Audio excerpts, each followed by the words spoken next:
Testing. Great. We're up and running, folks.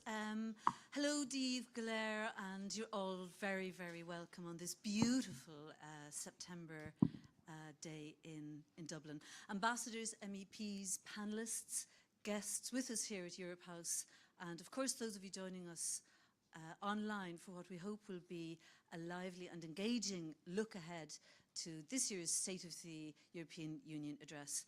My name is Flor MacCarthy. I'm a journalist with Oireachtas TV, Ireland's parliamentary television channel, and we report regularly from the European Parliament, so this is an exciting day for us too. I also work with Women for Election, encouraging more female participation in politics, so interesting in an election year ahead. So the State of the Union address, as you know, is one of the big set pieces of the EU calendar, and on Wednesday morning next, the President of the European Commission, Ursula von der Leyen, will address the European Parliament in Strasbourg as she looks back on achievements of the past year and looks ahead to goals for the year ahead. It's always eagerly anticipated, I think it's fair to say, perhaps more so this year as it's her final State of the Union address as her 5-year Commission term ends next June. It's also election season, as I mentioned, with the European Parliament elections in June, and a chance for us all to make our own voices heard by casting our votes. We'll be watching closely here as well on our 50th anniversary of EU membership, and our panel will discuss what they would like to hear in the President's speech. We can expect, of course, her to address some of the major challenges facing the EU, the ongoing war in Ukraine, the energy crisis, climate change, migration, digital transition, threats to democracy, and the cost of living for millions of EU citizens. But we'll hear more specifics from our panel, drawn from across different sectors of Irish life. Just a few quick things to note before we introduce our guests. Mobile phones on silent, please. Check my own. We have a QR code behind me, and if you scan that, you can get bios of our guests, because we're going as paperless as possible, apart from myself. And we'd like you to join the conversation on Twitter, or X as we're supposed to call it. Never get used to that. So please use the hashtag SOTEU. And please tag us. 3 ways of doing that: EP in Ireland, EUR Ireland, and EM Ireland. Those are the wonderful people at Ireland's European Parliament Liaison Office, the European Commission representation here, and of course European Movement in Ireland, who organised today's event and brought us here, so we're in expert hands. Finally, your questions. Please do send them in if you're online. Guests can put questions to the panel by filling out the Q&A form, which you'll find beside the live feed, and I'll remind you of that again. So to our panel, and thanks for your patience. We're delighted to be joined by Dr. Pat Ivory, who is Director of EU and International Affairs at the employers group IBEC. We've got Owen Reidy, General Secretary of the Irish Congress of Trade Unions. Ivan Cooper, CEO of The Wheel, Ireland's National Association for Charities, Social Enterprises and Community Organisations. Dr. Eileen Culloty is Assistant Professor in the School of Communications at Dublin City University, DCU. Conn McCarrick, artist, activist, and former UN youth speaker for Ireland. And also Sorcha Tunney, who is business and human rights coordinator with Trócaire. And I believe it's your 50th anniversary? Trócaire's. Congratulations. And we're delighted to, of course, to have MEPs Ciaran Cuffe of Greens and European Free Alliance, and Barry Andrews of Renew Europe. Just finally to say, each panellist will have 5 minutes to outline what their sector wants to see in the months ahead, and MEPs will get 7 minutes each to respond at the end. So we hope to have your questions then and wrap up by about 1:15, so you can get out into the lovely sunshine. Pat, if you'd like to start us off, what does the employers' business sector hope to hear next Wednesday? Well, first of all, thank you very much, Flo, and thanks very much for the invitation to be here today. We are really looking forward to President von der Leyen's State of the Union address. It comes at a particular moment in time. It's coming towards the end of this institutional cycle and the beginning of a new institutional cycle. We'll have elections in the European Parliament next year, and good luck to all the candidates and who will be running in that. We'll have a new President of the Council, the Parliament, and the Commission by the end of next year. So it's a very important looking forward, but also maybe reflecting on what the Commission has achieved. The first thing that IBEC would like to see in the State of the Union address is that competitiveness and rising business costs are key concerns for Irish and European business at the moment. So we want to see a real commitment to restoring and supporting economic competitiveness in President von der Leyen's address. I mean, Flor mentioned the Russian war in Ukraine continuing. You have the broader geopolitical tensions, their constant backdrop now. The EU is working on a new relationship with China, characterised by de-risking rather than decoupling, and I'll be attending some meetings with Chinese business the week after next in Brussels. Energy costs remain challenging for business and society, and that's likely to come more to the fore in the winter again. And then you have the legislation underpinning the European Green Deal's ambition for a net zero Europe by 2050, which present opportunities but also challenges. Inflation is back on the agenda again, higher interest rates, and that impacts businesses as well as households. So the EU needs to focus on developing the potential of the single market to support competitiveness. And that means focusing on services as well as goods and completing the capital markets union, providing options for funding for SMEs. And sustainability and climate change, also big focus. And you can't talk about competitiveness and business competitiveness today without talking about sustainability, as evidenced by IBEC's Climate Action Toolkit for Business, which we launched recently. The second thing we'd like to see in the address next week is a commitment to supporting and enabling innovation in the EU. And this is of critical importance for IBEC and our members. This Commission, during its term and its digital agenda, has introduced a whole suite of new directives and regulations, including the Digital Markets Act, the Digital Services Act. In June of this year, there was political agreement for a Data Act. And that will go forward now for formal approval by the two legislators. The focus is on unlocking the potential of industrial data and a reliable and competitive European cloud market. There's also an AI Act under consideration and being worked on with the ambition to agree that during the current Spanish presidency, and maybe further work in the Belgian presidency next year. AI presents both opportunities and challenges. We all know it's going to affect all of our lives. And the important thing for us as businesses is that the focus should be on regulating for risk and not to technology itself. As with all good regulation, the important thing is that the EU takes a focused, balanced and proportionate approach. Otherwise, we'll block innovation in Europe and hand the advantage to our competitors. And the third and last major thing we'd like to see in the address of the President next week is a real commitment to the EU being open to trade and investment. Trade and the ability to attract investment are among Ireland and the EU's most powerful assets, and at the core of economic prosperity and competitiveness. Key to maintaining the EU as a choice for trade and investment is that effective strategic autonomy must include a real and genuine commitment to openness.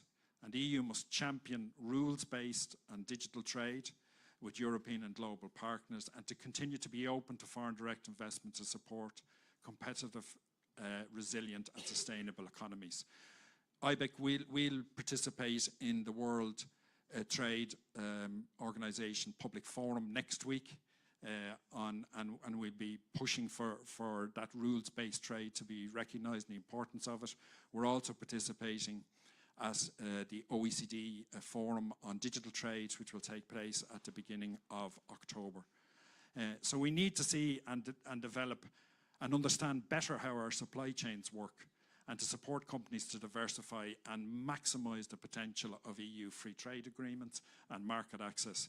The war in Ukraine and the geopolitical tensions have been hugely disruptive and disturbing on a human level, on a business level, on a societal level. One of the things that it has resulted is it brought the EU and the US closer together again. And the EU needs to really build on the potential of that Trade and Technology Council, which has been established from a business perspective. And finally, we also need the EU, and we need a commitment from the Commission and the Council and the Parliament to continue to build a new working relationship with the UK. It's particularly important for peace and prosperity on the island of Ireland, as was evidenced by IBEC's campaign this year, focused on the benefits of the Belfast Good Friday Agreement. So I look forward to the State of the Union address, and as our IBEC policy campaign says, a stronger Europe, a stronger Ireland. And that's something that goes both ways these days. We contribute to the strength of the European Union, and the European Union contribute to the strength of our economy and society. Thanks very much. Thank you very much, Pat, for that most comprehensive look at what businesses can expect or would hope to see in the State of the Union address. Owen, trade unions, from a workers' perspective, what are you hoping for next Wednesday? Well, thanks very much, Flor. It's lovely to be here with you all on the panel. Change, I would say. Change is certainly necessary. For us, workers in Ireland and across the European Union are not getting a fair deal. We're facing, obviously, a cost of living crisis in the eye of employers calling for wage restraint. And if you look at it, workers' purchasing power across Europe has collapsed in 2022. Wages grew by about 4% on average, and inflation about 10%. All the while, the top 1,000 businesses across Europe have given dividends of over 230 billion euros in 2022, up 14% in the previous year. So for us, the status quo isn't working for the many that it needs to work for. I do welcome President von der Leyen's acknowledgement at our own European Trade Union Confederation conference in Berlin last May that everyone has to get his or her fair share. And that the European social economy isn't just about creating opportunities for business, but it's about leveraging the interest of society as a whole. So I think there needs to be a rebalancing in the model to put people, and I think also importantly the planet first. So I'll focus on three key asks we would have. I think it's fair to say 2023 is probably going to be the hottest year that we've ever had, and I think that means that reaching our climate neutrality by 2050, that need has never been starker. But the changes that have to happen, and I stress have to happen, it's not a maybe, they have to happen, are going to have a dramatic impact on various regions and various workers and various sectors. And it is imperative that no one is left behind. So we would contend that Europe needs a directive for a just transition in work to anticipate and manage that change. And social dialogue needs to be at the cornerstone of that so that workers are not left on the margins. Secondly, the European social market economy must deliver for all workers.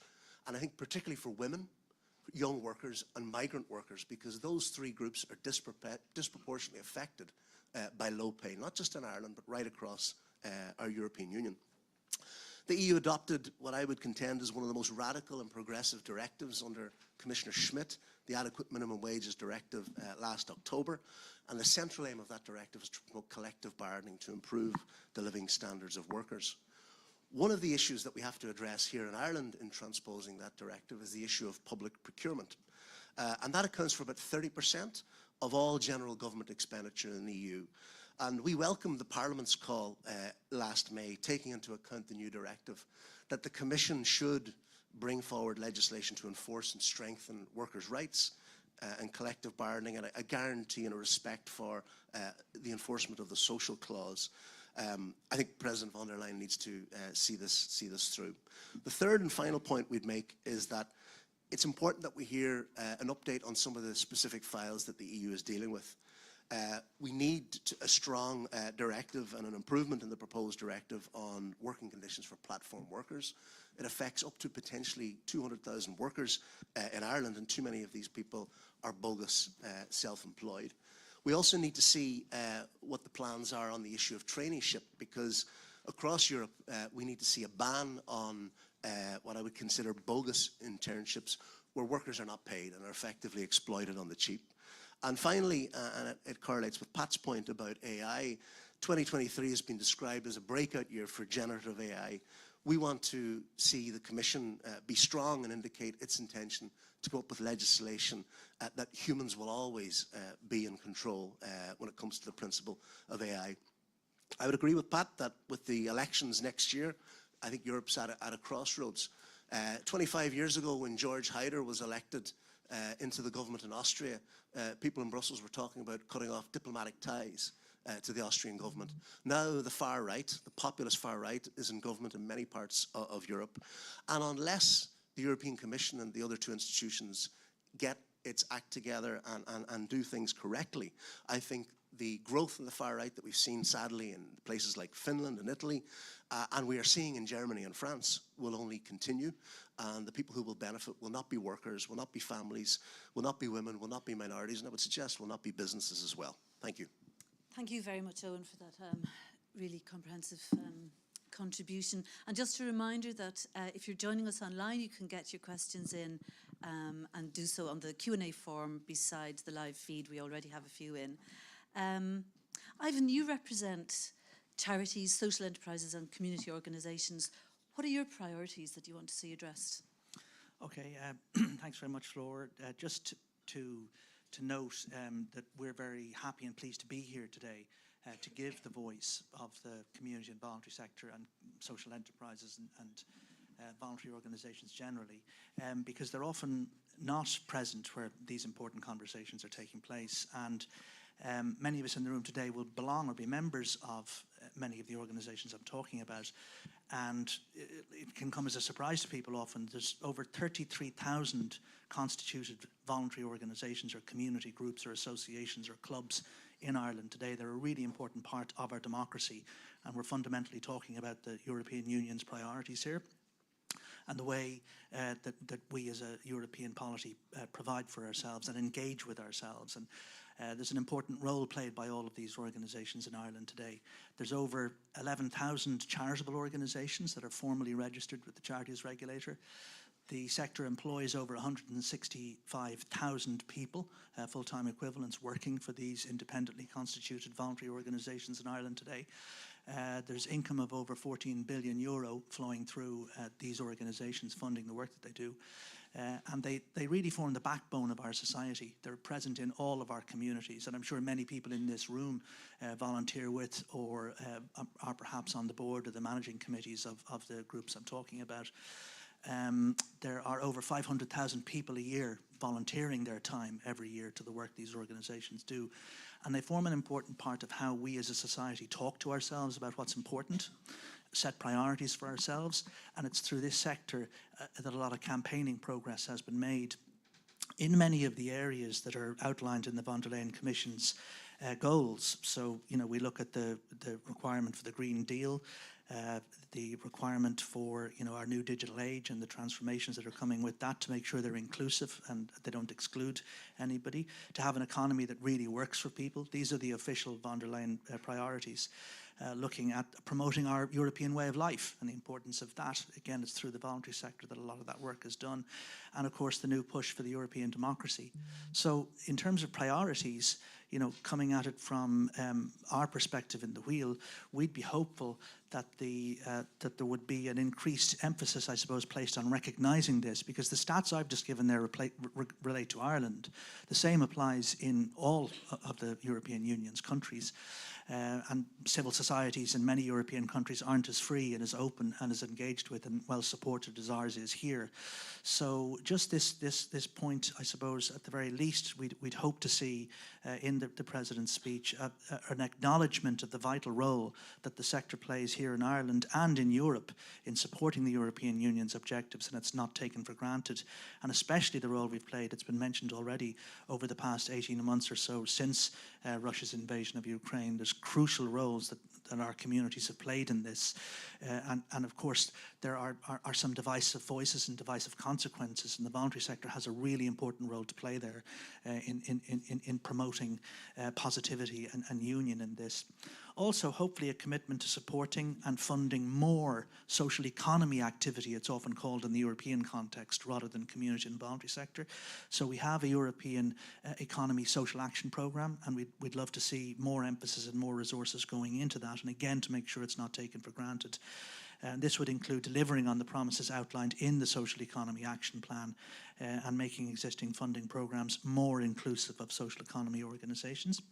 And finally, we think and we'd hope that, ambitiously, that a new European year, perhaps in 2024, could be related to the sector in a more tangible way or in a strong way, whether that's social economy, social innovation, solidarity, or focusing on community action.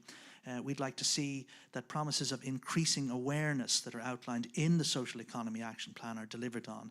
And we'd like to see an appreciation of the incredible work that the sector does Europe-wide over these last few difficult years with COVID, Ukraine, and now the major cost of living crisis. So it's our sector that works to support excluded and marginalised people. We work in partnership with the state here in Ireland, a very productive and positive partnership, and we'd like to see that supported more strategically at the European level. So I'll finish there. Thank you, Flor. Thank you very much, Ivan. That's not a short list, but a very important one.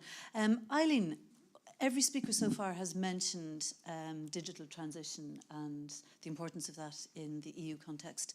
As coordinator of the Ireland hub of the European Digital Media Observatory, you're closely watching how the EU deals with the ever-increasing threats of misinformation and disinformation in particular. But what are you hoping to hear from the Commission President's speech on Wednesday? Well, thanks, Flor, and thanks to the organisers for the opportunity to speak today. As I was preparing for this, I was thinking about the whole concept of a State of the Union address. And, in theory, it's a very good and healthy idea to take stock of what's working, what isn't working, and what needs to be done. But in reality, any State of the Union address, almost like any political speech, is often as much about rhetoric and performance as it is about substantive issues. And so my first hope for the speech would be that it does focus on an honest assessment of the state of the Union and is less about the performative rhetoric.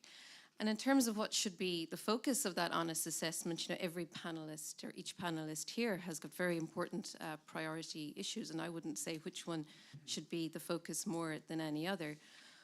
But from a very broad perspective, it seems clear that the whole concept of democracy is facing massive challenges worldwide, and especially here in Europe. And those things cannot be ignored any longer. It's already been mentioned that this is more pronounced in some countries more than others. In terms of my own area, which is media and technology, it must be acknowledged that the current Commission has delivered or is delivering some flagship pieces of legislation, some of which has already been mentioned: the Markets Act, the Digital Services Act, the European Media Freedom Act, the Democracy Action Plan, and of course the AI Act that's in development. There is great interest in these acts because I think the most generous interpretation is that this represents the EU cracking down on big tech and is going to serve the interests of European citizens and European democracies. And I say that quite pointedly, that's the most generous interpretation. There's also quite a lot of concern and skepticism about whether it will turn out that way in the end, because there's been a huge amount of lobbying going on in the background, so that while we hear all the great values about serving citizens and making sure there's fair participation and protecting democratic values, the acts themselves can be watered down a little. And it's not just big tech companies, it's also major media publishers in Europe who have been lobbying to change what's in those acts. And that's why I come back to that divide between rhetoric and reality.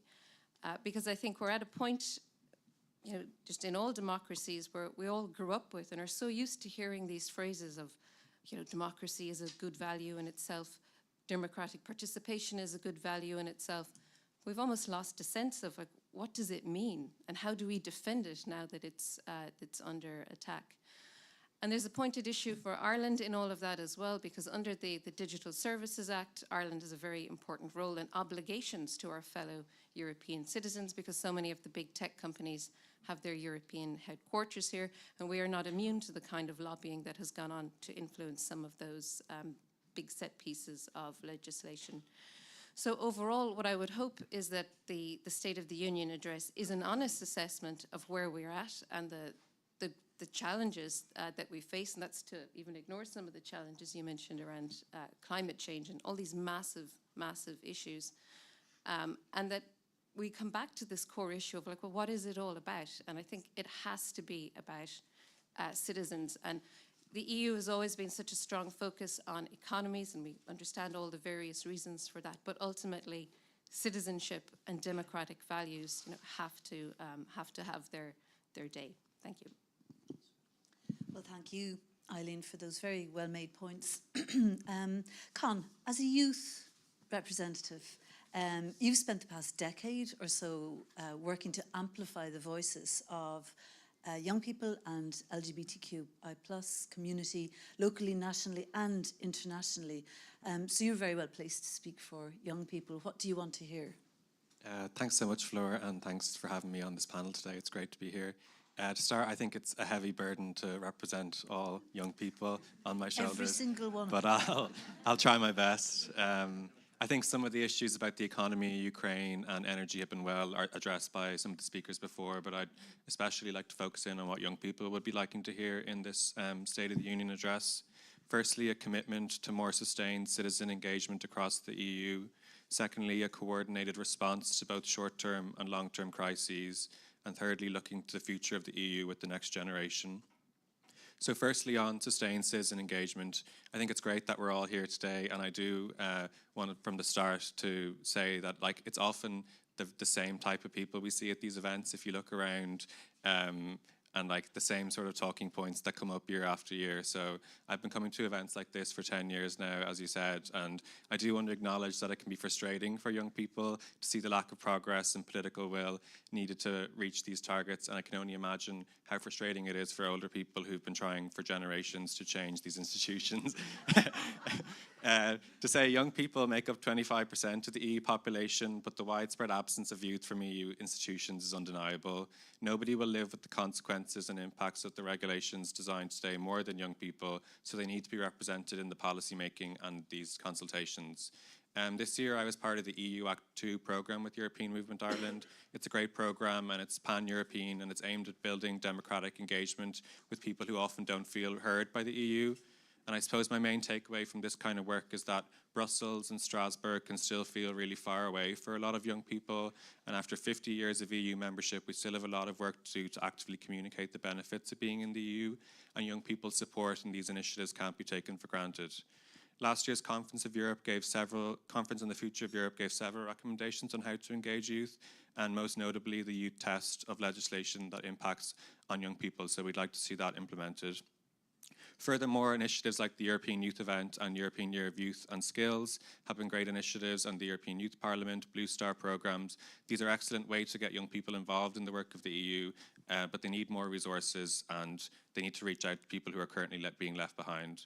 The upcoming elections will be a great opportunity to get young people involved and go out and sell the successes of the Commission.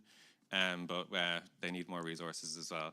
So in terms of coordination, I'd like to touch briefly on some of the issues we talked about, but I think the overarching theme is that we need both short-term and long-term crises, because there's a perception, I suppose, that the EU is trundling from one crisis to another and isn't really, addressing things in the long term with any kind of political ambition or leadership.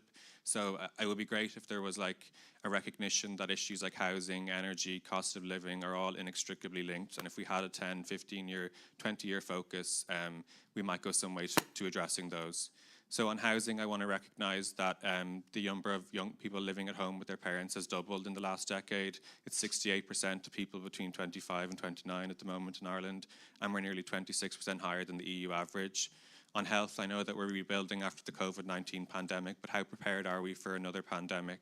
On energy, I think we need to accelerate the European Green Deal And in last year's State of the Union, we were promised deep and comprehensive reform of the energy market. And while our renewables are increasing, we're still far too reliant on Russian oil and gas, and that we need to kind of phase that out immediately. On enlargement, I think we'll be looking to Serbia and Montenegro to join, and Ukraine is also. I think we need to create an atmosphere of welcoming and like make sure that these citizens are integrating into the EU and ensuring a fair and sustainable migration system. And then I just want to add on Northern Ireland as well. I think young people in Northern Ireland can very often feel left behind, and they look to EU for leadership on a range of issues. So I know it frustrates people in Europe sometimes that we're always talking about Brexit and stuff, but it does have to be kept on the agenda as those issues aren't resolved there. Furthermore, I think we spoke about the rise in extremism on the right and threats to democratic values. I think especially I want to talk about violence against women and LGBT people, and the increased discrimination of the trans community. So I think a success of Europe is that it can be a leader on those kind of movements across the world. So to conclude on the future of the EU, I think one of the greatest achievements of the EU is that it can set standards internationally and recognise it as an accountability leader. But there's still a wide divergence of member states on a range of issues, and it's going to take a lot of work to reconcile these, and I don't envy the task of the Commission President. I think we need Europe-wide action despite these national differences, and it's really important that the EU and youth work together to help shape a greater future. So as we look back on the Commission term, I think we can be proud of the work done. And as we move into the next term, we've got a great moment of opportunity for bold leadership to help shape a more prosperous, equal and resilient future. And young people are keen to play their part. Thanks again to the organisers for having me. I'm looking forward to the address, and thanks for having me. Thank you very much, Conn. And just speaking of bold leadership, you wouldn't think of running for election, would you? You've got about 8 months, but I think you're ready now. Thank you, and I think, as you say, engagement is key because the people you represent are our future, literally. Sorcha, your brief is vast, and human rights are at the heart of all of the major crises that the EU is facing, from migration to women's rights to climate. But what are your priorities that you want to see addressed? Well, yeah, firstly, in joining everyone else to say thanks for having me here. But I suppose what I was going to answer, when you were going to ask me that question, the first thing I was going to say was human rights at the heart of the EU and equity and justice. So that's what I would like to see, and what Trócaire and other members of the Irish Coalition at the heart of the EU and at the heart of the State of the Union address. And I suppose when we're talking about human rights and equality, we're really looking at the impact EU and other global north countries have on the global south and the communities that we deal with in Trócaire, and particularly on the situation that they're facing. And we're talking about lots the EU jerking from different crises. This is happening in the global south quite significantly, and they're feeling it much more than we do in the north. And if you're thinking about Ukraine, you're thinking about climate crisis, you're thinking about massive droughts, you're thinking about really severe global issue around food insecurity. They really are facing a lot, and when we're trying to deal with that and look at that, we are really looking at the EU to be a leader in these areas. And if you think about overseas development and overseas development aid, Ireland has been very much of a leader in this, and we heard a lot about it yesterday at the Trócaire's 50th anniversary. But if you look at the fund in 2023, there's only 2% of the fund that is needed going to the global south. And so we need to talk to the EU and to the Commission about how they use that budget and make sure that there's bigger funds being given to the global south. And if we're talking about migration and crisis and the growth of the far right, we also have to be aware that unless we proactively and on the long term deal with these issues, we're going to just add to these problems. Another area, and I know we've all touched on it, and it's very stark, and if you look at Athens this morning, is climate change. And we heard a lot about this again recently, about the impact climate change has on the global south. Particularly if you're looking at Somalia, they've had the worst drought in 40 years. They're looking at already around 40 to 50,000 people may have already died from this drought. This is caused by climate change. And it's not caused by the people that live in Somalia. It's caused by us in the global north. And if we look towards Ursula von der Leyen's speech and we think of COP28 coming up, there was huge strides made forward in COP27, and we had what was called the Loss and Damage Fund agreed, and this has been a campaigning outcome called for 30 years. We finally got it at COP27. We're hitting, the UN Secretary for Human Rights said we're in the period of global boiling, and it's not even global warming. So we want to see that progress a little bit further, and we're talking about Ireland and Germany are on the fund that will look at how it's implemented and how we finance it. And we want EU to really push that and to push the finance that it's not an additional, like it is an additional, it's not seen as existing funding, but also that it's fair. And this is where human rights come in, because those, as I said, that haven't caused this problem are suffering the most, and we need to make sure that they get the funds and the resources that they need. And it isn't just mitigation, it's looking at the loss of what they've lost in their livelihoods and in their areas and in their environment, and it's key. The other section, and I'm glad you mentioned it, Conn, is around fossil fuels. Yeah, what do I have to say? We need to really phase out fossil fuels, and it's not... It's one of the leading causes of the climate crisis. It's growing. We're looking at the UK just are opening new oil fields. There needs to be a reduction in fossil fuels, and we need Europe to lead on that. Now, I think Timmerman said the other day, Franz Timmerman, that this is going to be something that the EU will lead on at COP28. We really need to see that happening. We need to see it done properly. And I would like to say around that idea of just transition directive, it's a really important idea, because climate change will be a situation or an issue that would divide society unless we do this well and unless we bring people with us. And I think that leaving people behind in the global south, marginalised communities in Ireland, farming communities, this conversation has to be quite open, and it has to bring people with us. And unfortunately, money has to be there. And then finally, in an area that I think when we say, let's look at some good that the EU have done, and there's a lot of good, and I'm just going to pick one thing that I know about, and that's around the corporate sustainability due diligence directive, which is quite a hard one to say, so I call it CSGGG from now on. And I know that some of our MEPs here have worked on it quite significantly, but this is dealing, and it's another area that Trócaire see a lot, the impact of unregulated corporations on the global south and the impact on livelihoods and the environment and human rights.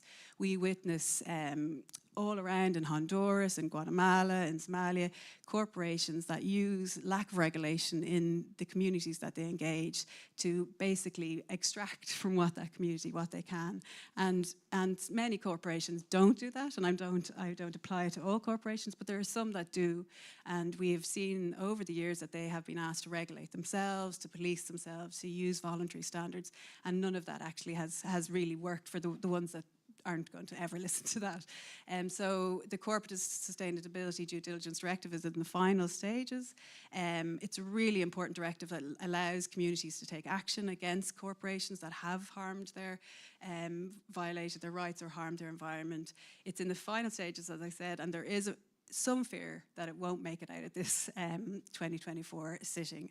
And I do really want to call on the EU and to keep that pressure, and to our MEPs sitting beside us, but also on the Council. And we talk about, I know we're talking about Ursula von der Leyen's speech, but also to our ministers here, that this is very important to us and to Trócaire and to our work. So they're the three main areas, and I'd like to say thank you for having me today.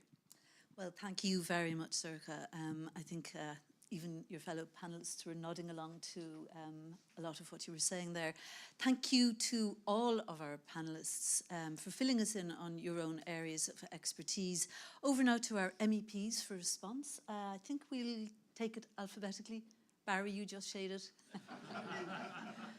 Barry Andrews. Followed at the election then as well. No.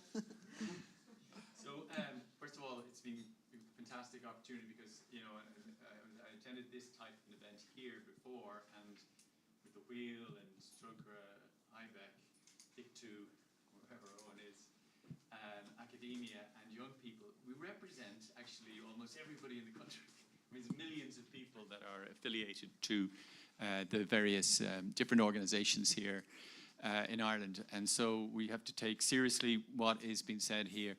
The State of the Union is a fantastic event, and I would challenge maybe Eileen's point that it shouldn't be about the rhetoric. In fact, political leadership sometimes is about framing in language in a set piece with all the world's media, the ambitions of the European Union, the achievements of the European Union. And yes, there has to be substance to it, but an effort has to be made to really lead the Union. I think she is a very good leader. I think she's a very good speaker. And I know that she has Irish people in her speechwriting team. So I think that's important. So I'm looking forward to it. I think one of the things we're concerned about is it going to be a sort of a farewell speech, or is it going to be an audition for another term? So that will kind of determine to some extent the nature, the content, the substance. Will she be appealing to those who have to decide whether to put her forward as a candidate, namely the EPP, or will she be decided to take a much more diplomatic position and really reflect on the achievements? I think it is the end of the Commission. I think you've seen Timmermans is gone, Vestager has taken leave, Maria Gabriel has left. So there's a little bit of the end of the Commission, the feeling of, you know, we're not going to be making any major announcements about new things. However, Ukraine will be a critical point and will probably be the lead issue in her speech. Last year, she wore yellow and blue, and we had the First Lady of Ukraine present in the hemicycle, and it was a whatever it takes commitment in the State of the Union. Now, I think this year it'll be much more about the big question of enlargement. The potential membership of Ukraine in the European Union, and what that means for the institutions, where you have 27 commissioners, what it means for other enlargement, the Balkans, and what it means for the budget. And all of these are really, really big questions. When we had a major enlargement in the noughties, people said, well, if you move from 15 members, you're going to have, you can't have 27 commissioners. It's ridiculous. You can't have everybody in the council having a veto. You just can't operate. And yet, when you look at what's been achieved in the last 4 years in particular, with the, you know, RRF, Next Generation EU, this is an incredible fund that was set up, mutual debt across the European Union, completely unforeseeable. You look at the solidarity for Ukraine. You look at the overall achievements in terms of the Green Deal, the massive legislative program that has advanced for the most part, and almost there on the Migration and Asylum Pact. Now, this has all been done under an architecture and institutions and a budget which we were told 20 years ago would be impossible to make any decisions. So I'm interested to see what line she takes here. I just want to make another point about the elections and democracy in the European Union. The number of the speakers made reference to. And it is true that democracy is in recession across the world. And I would really like to see I think that's my phone, so yeah, thank you very much. That's Ursula. The young person knows how to turn it off.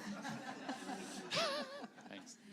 It's actually the Irish Perm Rep Angle. I don't know who ringing me. So she's probably watching live and deciding to put in a question. It's on democracy. So we have these elections, and Irish people are very pro-membership of the European Union, and yet the turnout is going to be low. So being pro-EU doesn't mean you're pro-European Parliament. I think we have to make that distinction. So, and I'll bring up my old bugbear around coverage of the European Parliament in Irish media. Very, very limited. European Parliament report. Oireachtas TV? Oireachtas TV, but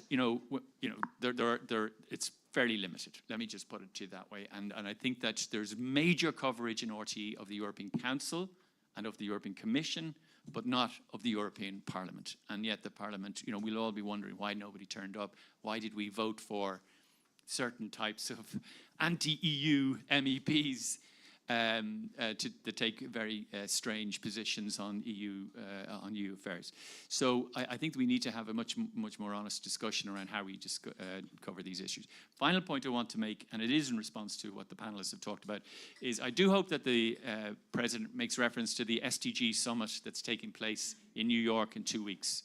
Now, the SDGs are something I'm very passionate about. SDGs, sorry? Oh, beg your pardon. The Sustainable Development Goals, 17 goals and lots of targets and objectives agreed across by the UN in 2015. And every 4 years they have a summit. And to Conn's point, contained within it is an Agenda 2030. It's a long-term vision. So, we're all developed economies in Europe, but we're not sustainably developed. And we export there's carbon leakage. We export human rights abuses. So there are now, if you take these sustainable development goals and you look at the what's contained in it, it obliges companies, for example, to be responsible in their production. This is the CSDDD. So large companies have to x-ray their supply chains to make sure they are not creating environmental degradation or human rights abuses.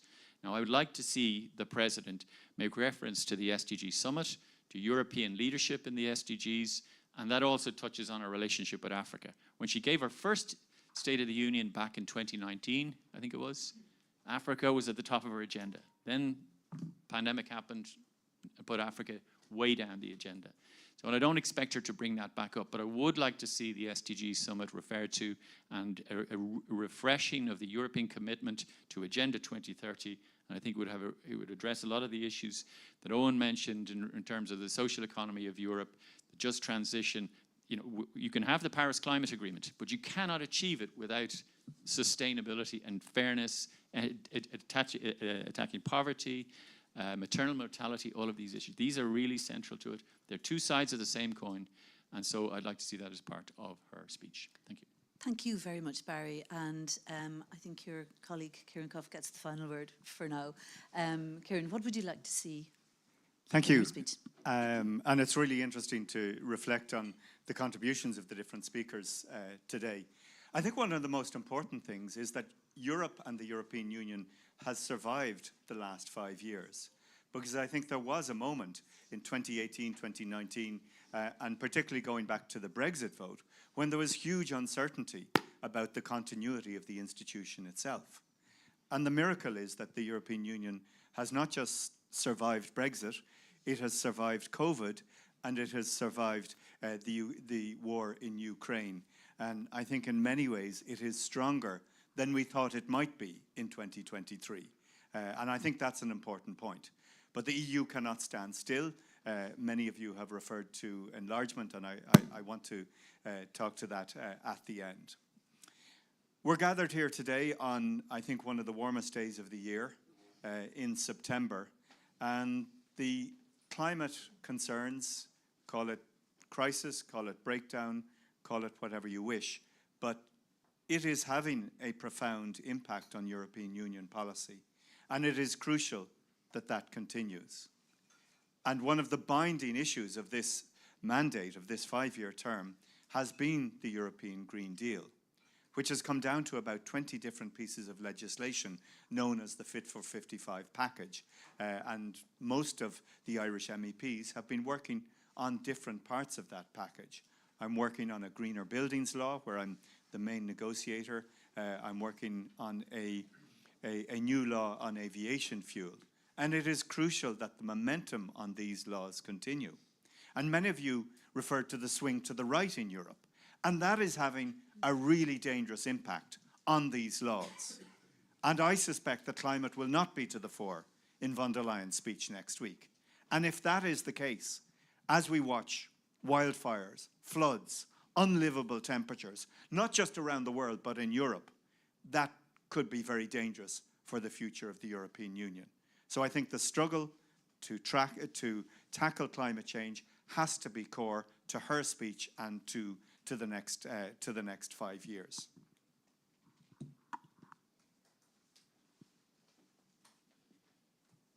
We've seen the rows over the nature restoration law.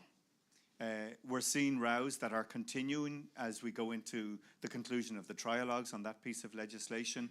I'm currently having rows with the Energy Performance of Buildings Directive. And we know that some parties who aren't represented here, so I won't name them, they have a kill list of laws that they don't want to see the light of day.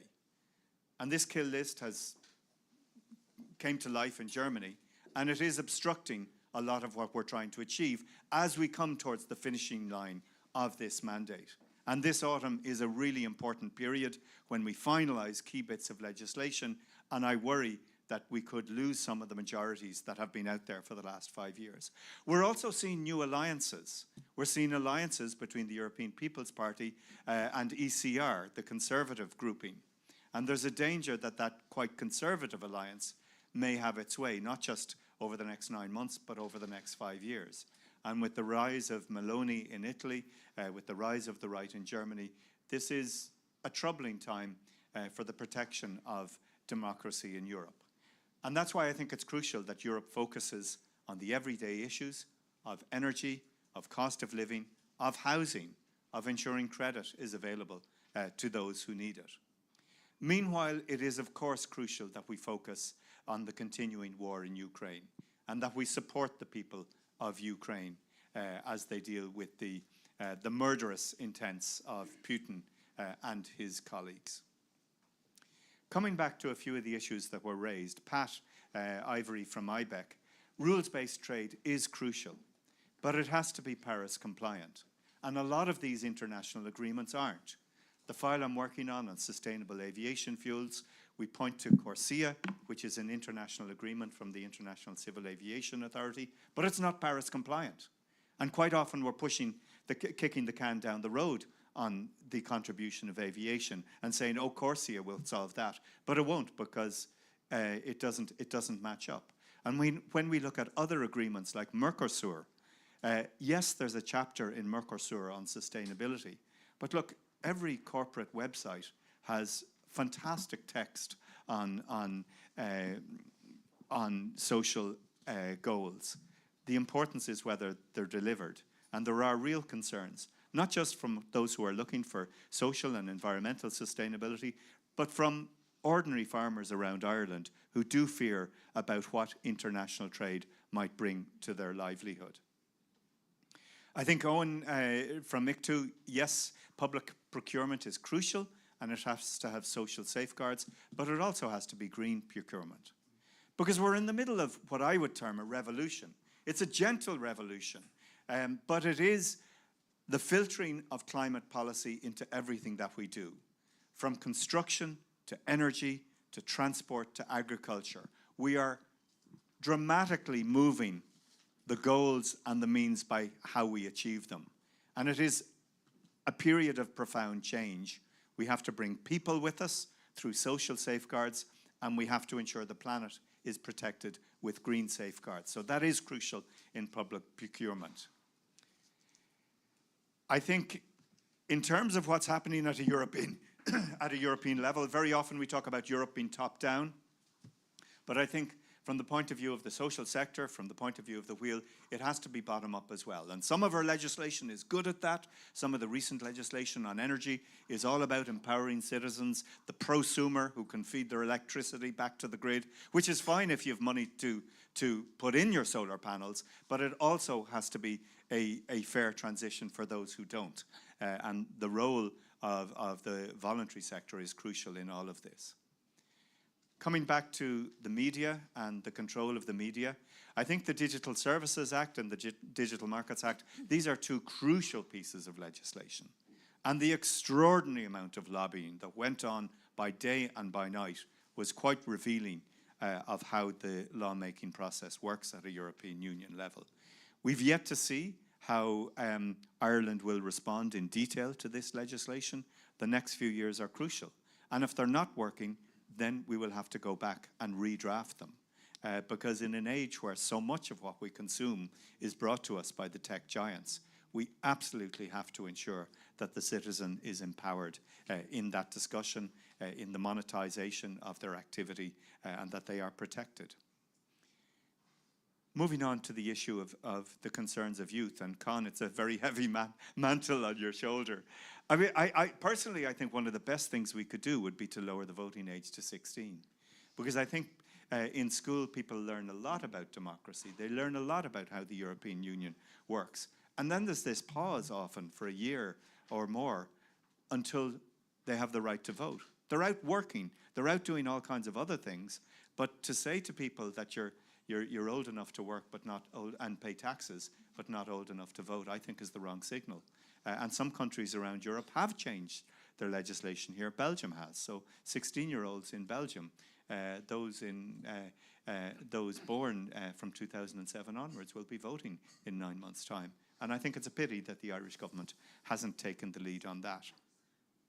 But some things that have been successful, like the extension of Erasmus to Northern Ireland to bring young people from the north into travelling around Europe, this is crucial. You know, it's a bit like the free Interrail tickets. Things like this help young people discover what Europe's about, and we need to not just maintain, but to enlarge them over time. Sorcha, the issue of development. I mean, I listened to Heba Ali yesterday at the Trócaire 50th anniversary conference, and it's an interesting coincidence that Ireland joined the EU 50 years ago and Trócaire was founded.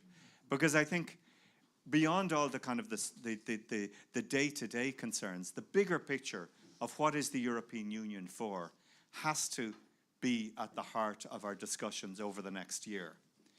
And we talk a lot about Ukraine, but one of the cartoons that Heba put up yesterday was showing all the world's media pointing towards Ukraine, while Syria, while many other countries like Yemen, Somalia were ignored. And I think we have to keep the focus on the developing world. Yes, we have to have enlargement. We have to provide a pathway for Georgia, for Armenia, for Moldova, for the Western Balkans, Albania, countries like that. But we have to ensure that the European Union does more for the developing world. You know, the satirical website in the United States, every time there's a mass shooting, they put up a headline, you know, nothing could be done, or what could be done. I can't remember the exact words. But in Europe, we have mass drownings in the Mediterranean at the same scale and on the same frequency. And I think the loss of lives in the Mediterranean that Sally Hayden has written so eloquently about in her book, The Fourth Time We Drowned, has to be to the fore in the kind of policies that we pursue in the European Union over the next 5 years. A better relationship with development, which Ellie was talking about yesterday, rather than localizing our global policies, listening to the voices of local people in Africa, in the Middle East, in the wider world, I think is a crucial part of how we navigate not just the climate crisis, but the many crises that are there in the world today. Thank you. Thank you very much, Ciaran, for that. And it was notable that Ursula von der Leyen in last year's State of the Union address didn't really go big on climate change as people expected, and you think she won't this time either. That's interesting to note.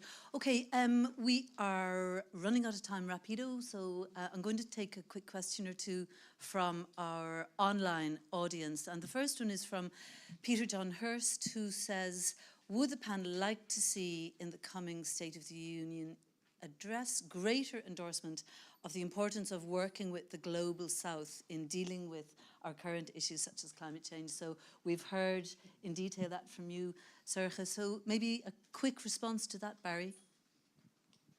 Yeah, and as I mentioned in 2019, that was her big focus, von der Leyen, but that was completely displaced. And then we're shocked that the global south don't support the European position in Ukraine.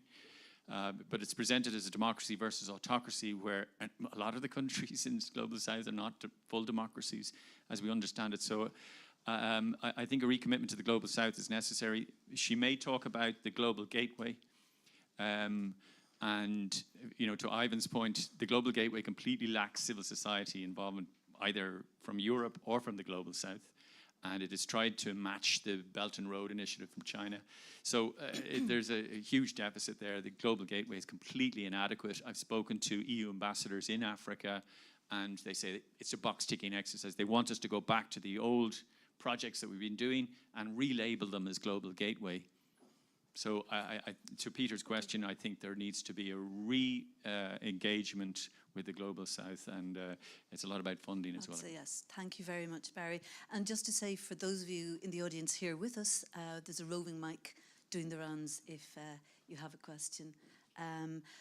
Another one online, Daniel Long, who's with the Green Farmer Co-op, asks, my question for the panel is, how can I, as a farmer and an activist, become more involved in promoting the EU and its benefits for local rural communities. It feels like there's a widening gap between rural communities and the policymakers in Europe, which shouldn't be the case, and I feel we should create pathways for local people to highlight the benefits of our EU institutions.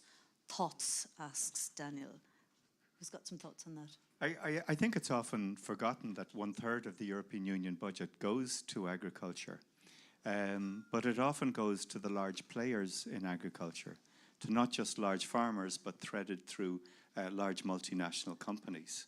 And I think Ireland is a good example of that, where there is a small group of wealthy farmers receiving significant funding from Europe, but smaller farmers feel completely left behind.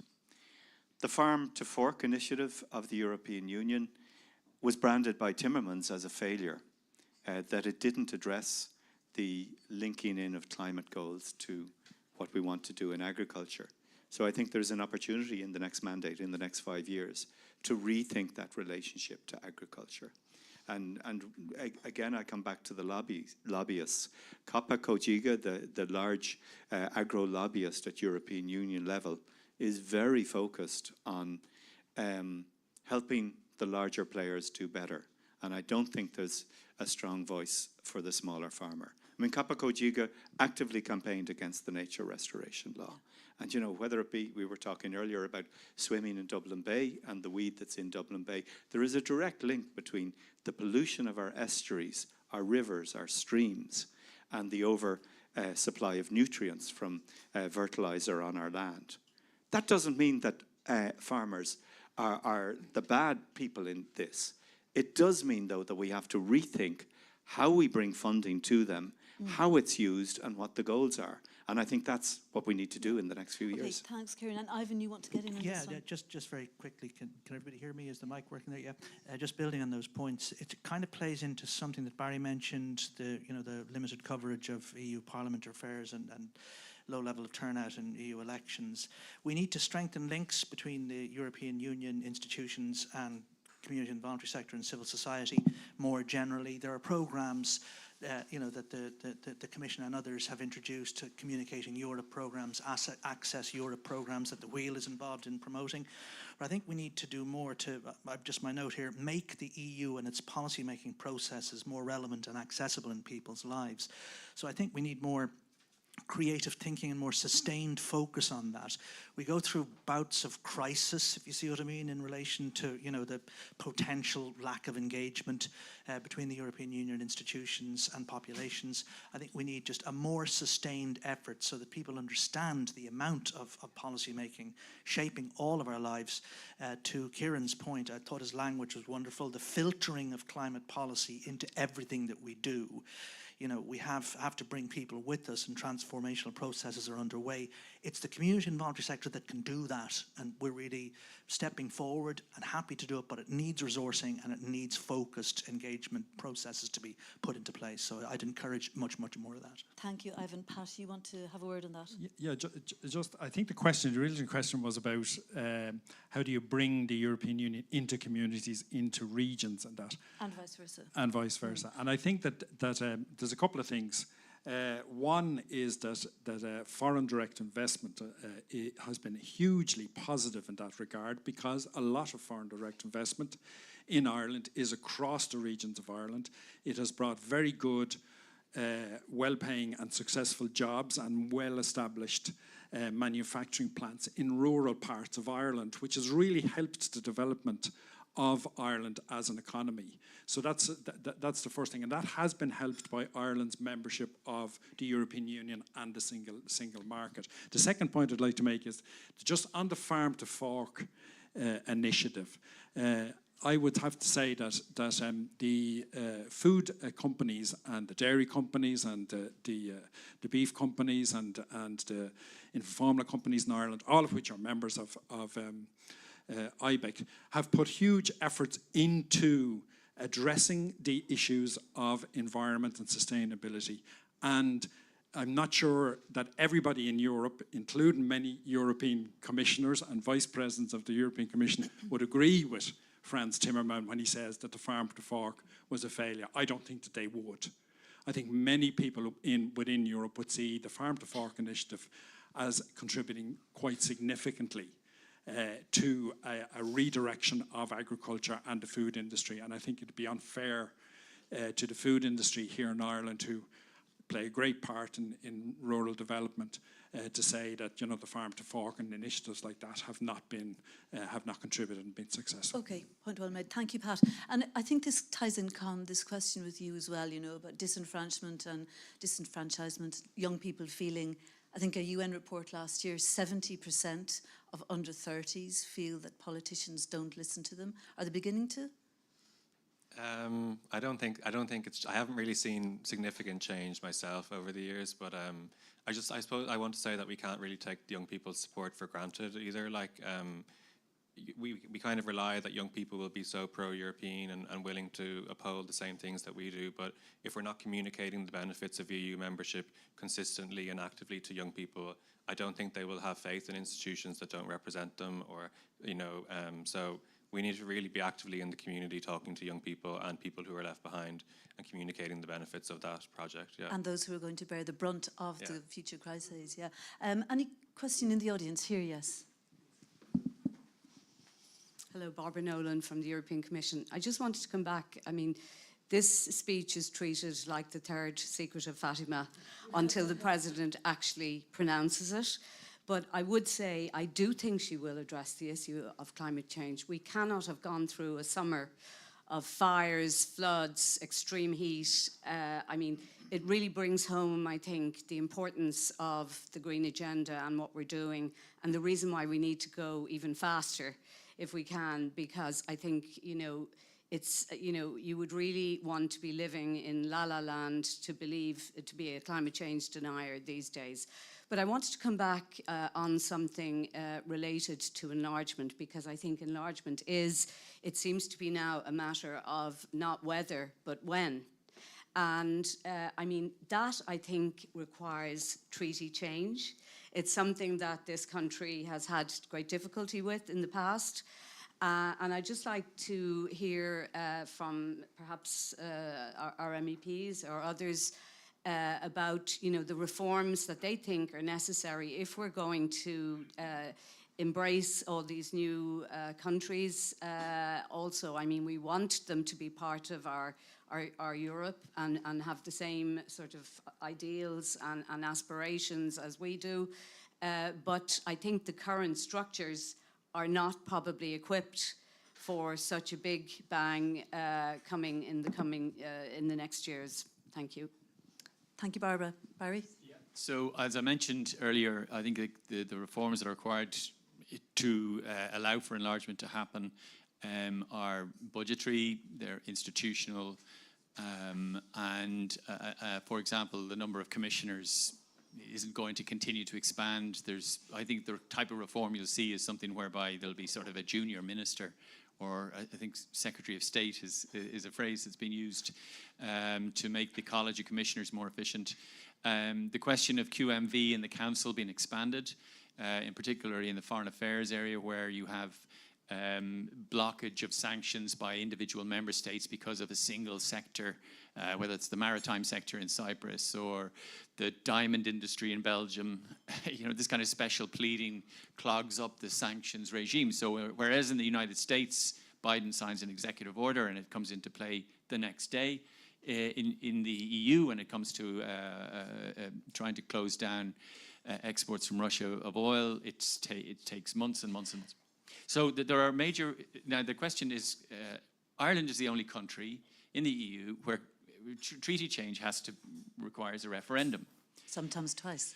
And sometimes twice. And, you know, so that's a real problem. And it's sometimes forgotten by some of the federalists, the wilder federalists, who would have come along in the 2005 period and said we needed this constitution. Eventually it became the Lisbon Treaty, and we voted it through. So I think the one area where there's incredible neuralgia in this country is around defence and security.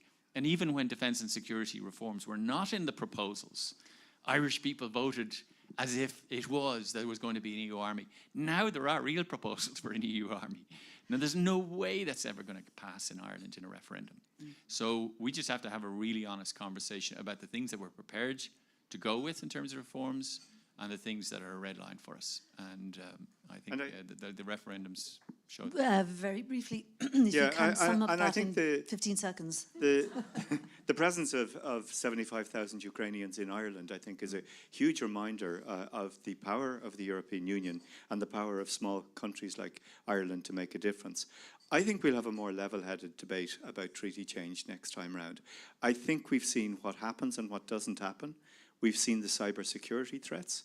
We've seen the violence of Russia on European soil. So I think it'll be a more level-headed debate if we're to have that again. Okay, thanks, Ciaran. And on that cybersecurity you mentioned, there's a question here, Eileen, for you from Ronan O'Carroll. Should more be done to address big tech lobbying? Any practical solutions? Briefly, and then we're going to come to final remarks of 30 seconds each from each of our panellists. Well, no solutions, unfortunately, but absolutely more should be done. You know, the big tech companies began to outspend pharmaceutical companies and financial services in EU lobbying in the last year or two. And that's not surprising given like this major flagship legislation. Lobbying fundamentally is a corruption of our democratic values. Like that has to be openly acknowledged. That's not just an EU problem, that's a problem in all countries. And when we're talking about these tech companies, these are some of the most wealthiest companies that have ever existed. Like the level of money involved here is astronomical. And the impact of their lobbying filters down everywhere. It's not just bad or corrupted legislation. It's enormous to ask our institutions and our politicians to withstand the level of lobbying that comes at them. And it's naive to think that they can, and that's obviously not a reference to any individual here. So I think collectively we have to address lobbying. And just one final thing, an impact of a lot of lobbying is that it changes the narratives we have. And too often we hear that there's, you know, that people proposing things that are in the interests of the public or in the interests of our societies is going to be anti-innovation. When you're talking about companies that have got the level of wealth they are, you can oppose that without being opposed to innovation. And here in Ireland, in the area of media and technology, we've had some brilliantly innovative companies that have become hugely successful, created lots of jobs. They're also opposed to a lot of what these tech companies are doing. So we have to be very careful of not falling into the trap of the lobbyists in our everyday conversations about it. Okay, thanks, Eileen. As I said, we are running out of time. We're going to take final remarks, final words from each of you, and I think in the same order as we started. So that's you, Pat. Thank you very much indeed. Well, first, I'd like to go back to a couple of points that were made in the introductions. And Owen talked about social dialogue. And I think that's absolutely critically important that we have social dialogue. And that's a key part of democracy. And there was a lot of discussion about democracy in the various presentations and the importance of democracy, and that democracy was on the retreat. And we as a democratic country, Ireland, and a very successful small open economy should actually stand up for that democracy. Of course, part of that democracy is that everybody is entitled to a voice, including business. So to describe lobbying as, you know, business has a right to have a voice too. Yeah. Okay. Point well made. Thanks, Owen. Yeah, briefly. I mean, I think all the issues we've discussed highlight the importance of multilateralism. We live in an interdependent world. We cannot resolve issues just within the confines of man-made borders. You know, nation states being independent and autonomous, I don't think there is one in the world that is exclusively fully independent. So we as a small liberal democratic peripheral society have to play our role in Europe. We share our sovereignty. That's a good thing. That's a positive thing. It's a rich thing. But I'm very concerned with, and I hope Barbara's right, I hope von der Leyen does highlight climate change and doesn't resort to transactional short-term political gain, because many in the EPP family in their nation states are coalescing with the populist far right. And if that continues, we will see a change in the Council, and naturally then a change in the Commission. And I think the odious ID group are going to be bigger after next June. So unless the centre holds, and unless Europe delivers for all interest groups, including business. Pat's right. They have a legitimate voice. Workers, the third sector, farmers, the environmental community as well. Unless it holds for the centre, we'll be talking about a very different thing, I think, in 5 or 10 years' time. Thank you, Ivan. Great discussion. My conclusions are keeping, and it's great because all of the big questions have come up in the discussion, so keeping in mind always in front and centre, what is Europe for? You know, we should be prioritising people's rights and meeting people's needs and supporting strong communities in Europe and the world. And finally, I think the challenge for us all is to focus on strengthening democracy at our national and EU level in the context of justly avoiding, it's come up earlier, the divisions that will otherwise impede our progress in the urgent work addressing the green and digital transitions that are necessary. So that's it. Great discussion. Thank you for the opportunity. You're very welcome, and thank you, Ivan. Eileen. Well, I won't reiterate all the great points that have been made by other people already, but I do want to somewhat diplomatically highlight a point made by each of the MEP candidates that I thought were really good. And the idea of reducing the voting age to 16-year-olds, because it is in school that people learn and get engaged with their civics classes, or whatever it's called now. You know I'm old because I called it civics. I think that's a really great idea. CSPE, I think? Possibly. Yeah. And your point about the lack of coverage to the Parliament, I think, is a crucial one. We need to have more coverage. You know, we need to respect the people who put themselves forward for these roles, and then also hold them accountable through coverage. So I think they deserve better, and we deserve better. Thanks very much, Eileen. Who was next? I think it might have been me. Oh, I think, just okay. to summarise from my side, yeah, definitely support the Vote at 16 campaign, and just to say that a lot of opposition parties have brought that bill through the House, but we need the government to support that, so we would be supportive of that and the EU-wide test. And I just think young people are tired of waiting for change now. I think we're looking for a delivery on what's being said, and you know, it's a matter of time. Like, we really can't afford to have any more rising sea levels or consequences of this. Like, we really do have to act. So we're looking forward to it. Okay, thanks, Conn. We're running out of time. Super fast. Yeah, thanks for everyone. Just really, yes, the EU is an economic project and we are thankful for that, but we have to remember that it is about human rights and communities. And from a perspective of someone working with the Global South, we have to make sure that we're listening. And I suppose the EU needs to listen sometimes as well. And maybe that we can celebrate a little bit as someone who saw what the EU has done for people. I think we need to share that a little bit around gender, around workers' rights, around other things, and bring that back to the soul of the EU. Thanks. Thank you very much, Sorcha. Barry. So one thing, just want to go back on that I meant to mention at the beginning was, one thing you won't hear is any reference to, in the speech, is to the UK, I suspect. And especially to Northern Ireland. The Commission are very fed up of the failure to restore Stormont and on foot of the Windsor Framework. So last year, pointedly, the UK wasn't mentioned, and this year, this not any more likely. It had dominated the three previous ones. So I think it's quite pointed that those kind of emissions happen. And again, thank you to everybody for the event. And we'll see if you're right on Wednesday morning at 8. Ciaran. Yeah, just want to take up a point of Eileen's about lobbying being a corruption of democracy. I think it can be, but it isn't necessarily so. When we are dealing with very complex files, I think it is crucial that we have input, both from the voluntary sector and from industry.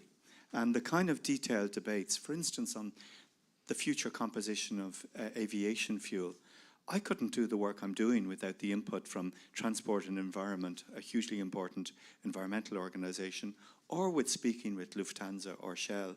Because quite often people say, oh, don't talk to fossil fuel lobbyists. Sometimes I have to get my work done. So important to state that. The influence of lobbyists, that's another day's work. I often say that Lufthansa sent me 11 emails, and then when I said that I was upset about this about 2 months after I was elected and sat down, Sven from Lufthansa tapped me on the shoulder and said, can we meet?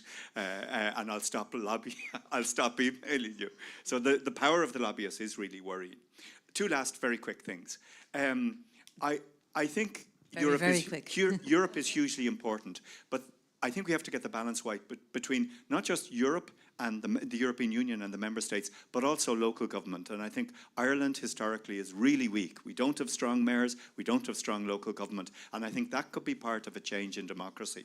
The last sentence is that the 2020s are a decade of change, particularly for climate action. We really have to move, but also for development. So the next 5 years, the next mandate, 2024 to 29, if we don't crack a lot of the issues that we're talking about in the next mandate, there's problems ahead. Thank you. Thank you so much. On that note, I could sit here chatting to you all day. I don't know about the rest of you, but thank you all so much for enlightening, engaging and important contributions. And thanks also to our great audiences.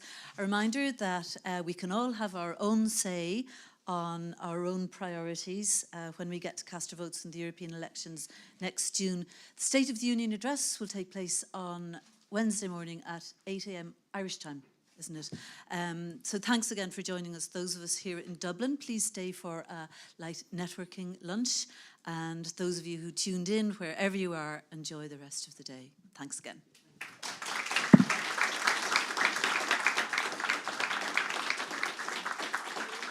And a final thanks to Ciaran Murray, Elizabeth Moody and the brilliant teams here for a wonderful event.